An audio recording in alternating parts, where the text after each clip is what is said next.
Boy, when it comes to trust being damaged or sometimes destroyed in a relationship, that rebuilding process takes some patience, and it takes some skill, and it takes time. I mean, just above all. Right. You see television shows about home makeovers and things. Yes. That's kind of what happens in a relationship, where really the foundation has been shaken in your relationship, and you really do have to rebuild. There's a big makeover that has to take place. Well, and here's the truth. Whenever trust has been broken, there are tasks to happen on both sides. The person who betrayed the trust and the person who was betrayed both have work to do to make this work. I mean, the person who was betrayed needs to be forgiving, and they also need to be open about their anxiety and the times when they're most likely not to trust. Now, when you say that this person needs to forgive, you don't just mean to happy trigger kind of, oh, I forgive you and let's move on. Absolutely It's a not. process. No, I mean, that is a hard task Right. that you take on, and whatever kind of process that is, whether it's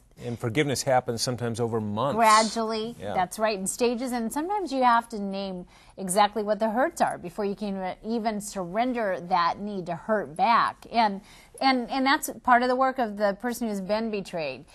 Openness, sharing anxiety, telling your spouse things that trigger your sense of betrayal, and places and times that you have a very difficult time trusting.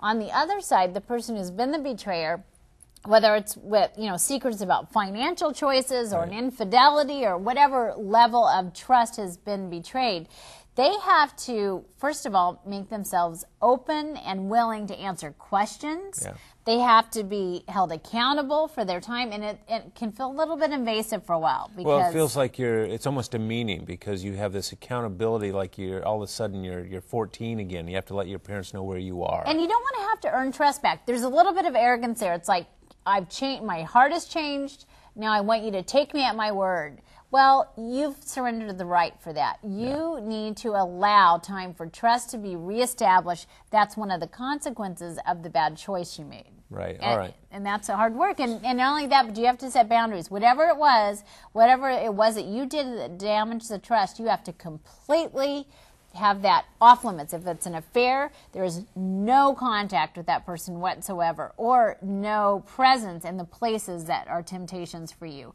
It has to be an absolute commitment. There you go.